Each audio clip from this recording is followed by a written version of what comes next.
पिंपरी चिंचवड शहरातून वाहणाऱ्या इंद्रायणी नदी पात्रालगत असलेल्या 29 टोलेजंग बंगल्यावर बुलडोझर फिरवण्यात आलाय। अनधिकृत बंगल्यांवरील कारवाईमुळे इंद्रायणी नदीनं मोकळा श्वास घेतलाय। नेमकं काय आहे हे प्रकरण पाहूयात रिपोर्टमधून।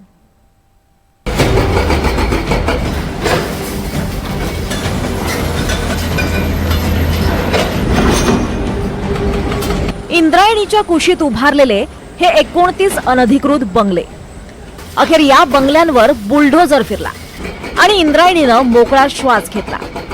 पिंपरी चिंचवड शहरातील चिखली परिसरात हा रिव्हर विला प्रोजेक्ट, पण रिव्हर विला प्रोजेक्ट नाव दिलं म्हणून काय थेट नदीच्या पात्रातच बंगले उभारायचे का? विशेष म्हणजे या प्रोजेक्टला खुद्द महापालिकेची मंजुरी मिळतेच कशी? महापालिका बंगल्यांसाठी नळ कनेक्शन देते, वीजही पुरवते, म्हणजे पालिका अधिकाऱ्यांचाच अनधिकृत बंगल्यांमध्ये हात असेल तिथे दाद तरी कुणाला मागायची?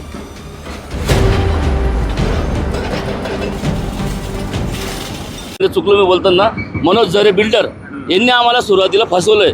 त्यांनी आर झोन दाखवला, ग्रीन झोन असताना आर झोन दाखवून त्यांनी आमची फसवणूक केली। आमच्याकडून त्यांनी रिसर प्लॉट आम्हाला त्यांनी विकला। आम्ही बांधकाम सुरू केलं। बांधकाम सुरू केल्यानंतर आम्हाला प्रत्येक वेळेला नगरपालिकेच्या अधिकाऱ्यांनी त्रास दिला, पैसे खात गेले, तरी आम्ही आमचं बांधकाम पूर्ण केलं। कष्टाच्या पैशामधून आम्ही सगळ्यांनी बांधकाम पूर्ण केलेलं आहे आणि आज आमच्यावरती अशी म्हणजे वेळ आलेली आहे की आम्हाला बेघर करण्यात आलेलं आहे। का होतं आणि रजिस्ट्री झाल्यानंतर PCMC का झोपली होती का त्या दिवशी की ज्यावेळेस ब्ल्यू लाईन आहे तर तिथं कुठं मार्किंग नाही, खरेदीखत का झालं? खरेदीखत झालंच नसतं तर आम्ही हे प्लॉट बांधलेच नसते। प्लॉट बांधले नसते तर आज ही परिस्थिती आलीच नसती। आम्हाला प्रत्येक ठिकाणी जे आहेत फसवणूक झालेली आहे आणि फसवणूक एवढी मोठी झालेली आहे तुम्ही आज आम्ही शब्दात सांगू शकत नाही सर। पण लढाई अजून संपली नव्हती।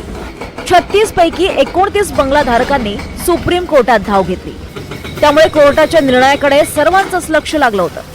मात्र कोर्टानेही हरित लवादाचा निर्णय कायम ठेवत बंगले पाडण्याचे आदेश दिले आणि अनधिकृत बांधकाम करणाऱ्या विकासकालाही 5 कोटींचा दंड ठोठावलाय। नदीचे जे पात्र आहेत ते नैसर्गिक अधिवासात खुले करण्याचे आदेश दिलेत आणि संबंधित ज्या मालकाने ही जागा या रहिवाशांना विकली त्या जागा मालकाला सुद्धा आता 5 कोटी रुपयाचा दंड ठरवलाय। सकाळपासूनच या अनधिकृत बांधकामावरती पिंपरी चिंचवड महानगरपालिकेने बुलडोझर चालवायला सुरुवात केली। मोठ्या प्रमाणावरती पोलीस बंदोबस्त देखील या ठिकाणी तैनात करण्यात। मात्र 2 दिवसापूर्वी हे ठिकाणचे जे रहिवासी आहेत त्यांना या ठिकाणचे आपले जे गरजेचे सामान आहे ते इतरत्र हलवण्याच्या सूचना केल्या होत्या। त्यानंतर आज सकाळपासून या ठिकाणी या महानगरपालिकेच्या कारवाईला सुरुवात झाली आहे।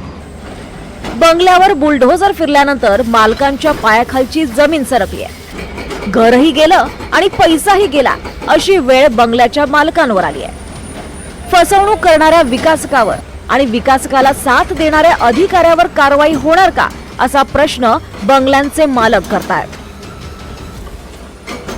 आज सकाळपासूनच ही कारवाईला सुरुवात झाली। 2 दिवसापूर्वी या ठिकाणच्या रहिवाशांना नोटिसा देण्यात आल्या होत्या, त्यानंतर ही कारवाई करण्यात येते। त्यामुळे आता इथून पुढे देखील पिंपरी चिंचवड शहरातील जे रहिवासी आहेत त्यांनी कुठल्याही ठिकाणी जागा खरेदी करताना सर्व बाबींची तपासणी करणं तितकंच महत्त्वाचं असणार आहे। सूरज कसबे, NDTV मराठी, पिंपरी चिंचवड।